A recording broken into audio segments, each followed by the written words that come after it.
কড়াইশুঁটির কচুরি বানানোর জন্য দেখো এখানে আমি 2 কাপ ময়দা নিয়ে নিয়েছি, আর এখানে আমি দিয়ে দিচ্ছি 2 টিস্পুন মতন সাদা তেল। তো ময়ানের জন্য দিচ্ছি, আর দিলাম সামান্য একটুখানি নুন। এইবারে এই শুকনো ময়দাটাকে একটু ভালো করে ওই ময়ানের সাথে মিশিয়ে নেবো। একটুখানি সময় নিয়ে ধীরে সুস্থে আস্তে আস্তে করে ভালো করে মিশিয়ে নেব। নিয়ে এইবারে আমি জল দিয়ে ময়দাটাকে বেশ ভালো করে মেখে নেব। তবে একসাথে অনেকটা জল দিয়ে দেবো না, অল্প অল্প করে জল দিয়ে তারপরে মাখবো। কারণ বেশি জল একসাথে দিয়ে দিলে তখন ময়দাটা বেশি নরম হয়ে যেতে পারে, তখন অসুবিধা হয়ে যাবে। ওই জন্য অল্প অল্প করে জল দিয়ে থেকে তারপরে আমি ময়দাটাকে ভালো করে মেখে নেবো। তো দেখো সুন্দর করে ময়দাটা মেখে নিয়েছি। লুচির ময়দা যেভাবে মাখে সেইভাবেই আমি মেখে নিয়েছি। এবারে আমি এই মণ্ডটার উপর দিয়ে একটুখানি সাদা তেল আমি হাতে নিয়ে নিচ্ছি। এটাই ওই উপর দিয়ে ভালো করে চারি সাইডটায় ওই তেলটা মাখিয়ে দেবো, যাতে ওপরটা যাতে শক্ত না হয়ে যায় সেই জন্য। দিয়ে এবার আমি ঢাকা দিয়ে সাইডে রেখে দেবো। এবারে আমি পুরটা তৈরি করে নেবো। তো পুরটা তৈরি করার জন্য দেখে এখানে আমি 1.5 কাপ মতন কড়াইশুঁটি ছাড়িয়ে তারপর ধুয়ে নিয়েছি ভালো করে, নিয়ে নিলাম। এবার এর মধ্যে আমি 1 ইঞ্চি আদা দিয়ে দিলাম, আর দিয়ে দিলাম 2টো কাঁচা লঙ্কা। তোমরা যতটা স্পাইসি পছন্দ করবে সেই অনুযায়ী লঙ্কাটা দিয়ে দেবে। আর পরিমাণ মতো নুন দিয়ে দিলাম, আর 1 টিস্পুন চিনি দিলাম। চিনিটা কিন্তু অবশ্যই দিতে হবে পুরটাতে, তাহলে কিন্তু খেতে ভালো লাগবে কচুরিটা।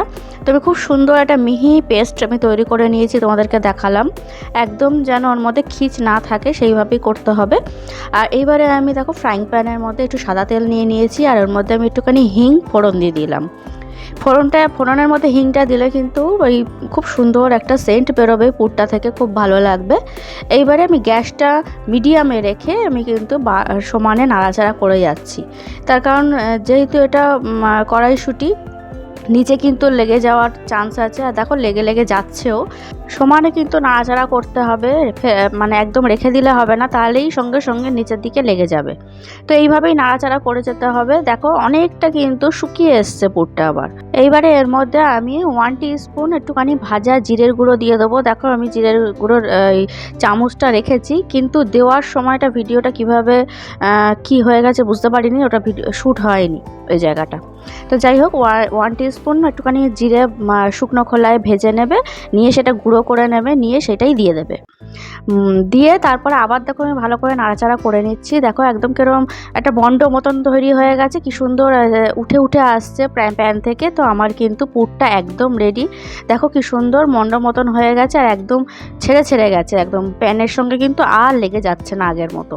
তো পুরটা কিন্তু আমার একদম রেডি হয়ে গেছে।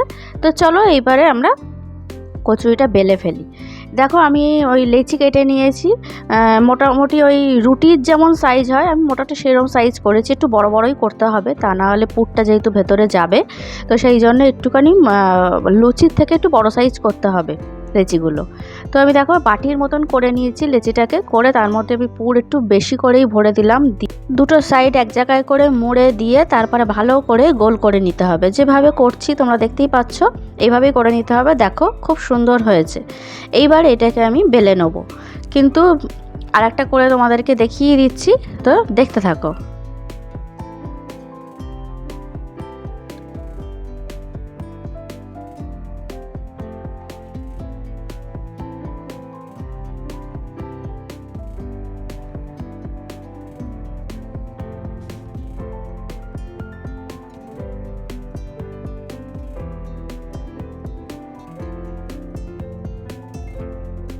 তো দেখো পুর ভরা আমার হয়ে গেছে। এবার আমি বেলে নেবো।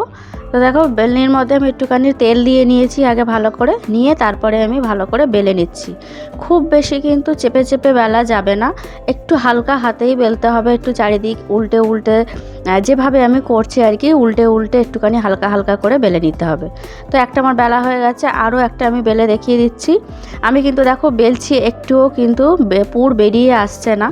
পুর যাতে না বেরোয় সেইভাবেই একটু সাবধানে বেলতে হবে, তা নাহলে কিন্তু ভাজার সময় তাহলে পুর বেরিয়ে যাবে, তেলের মধ্যে পুরো ভর্তি হয়ে গিয়ে তেলটা পুরো কালো হয়ে যাবে। আর কচুরিটা খেতেও ভালো লাগবে না, যেহেতু পুরটা বেরিয়ে যাবে টেস্টটাই পাওয়া যাবে না। তো তাই জন্য কিন্তু বেলার সময় একটু সাবধানে বেলতে হবে, যাতে পুরটা বাইরের দিকে বেরিয়ে না আসে। তো আমার বেলা হয়ে গেছে। আর এবারে আমি দেখো তেলের কড়ার মধ্যে আমি তেল দিয়ে নিয়েছি, সাদা তেল দিয়ে নিয়েছি, নিয়ে তেলটা খুব ভালো করে গরম করে নিয়েছি, নিয়ে আমি এবারে কচুরিগুলো ভেজে নিচ্ছি। দেখো দেওয়ার সঙ্গে সঙ্গেই তেলটা যেহেতু গরম ছিল বেশ সুন্দর কিন্তু ফুলে উঠেছে। অবশ্যই কিন্তু ওই ময়দাটা একটু মেখে রেস্টে রাখতে হবে, তাহলেই কিন্তু কচুরিগুলো খুব ভালো ফুলবে। তো আমি তোমাদেরকে পরপর দুটো করে দেখিয়ে দেবো, দেখো কত সুন্দর ফুলেছে। এরপরে যেটা করব সেটাও দেখবে খুব সুন্দর ফুলবে। দেখো কচুরিটা কি সুন্দর ফুলেছে। আমার কিন্তু প্রতিটা কচুরি এই রকমই ফুলেছিল, তাই জন্যই বারবার বলছি ময়দা কিন্তু মেখে অবশ্যই একটু রেস্টে রাখতে হবে, তাহলে খুব ভালোভাবেই ফুলবে। আর দেখতে কিন্তু দারুণ হয়েছে। তো ভিডিওটা ভালো লাগলে লাইক করে দিও, আমার চ্যানেলটা সাবস্ক্রাইব করে দিও। তাহলে আজকের মতন টাটা, সবাই খুব ভালো থেকো। আর শীতে কড়াইশুঁটির কচুরি কিন্তু একবার অবশ্যই করে খেও।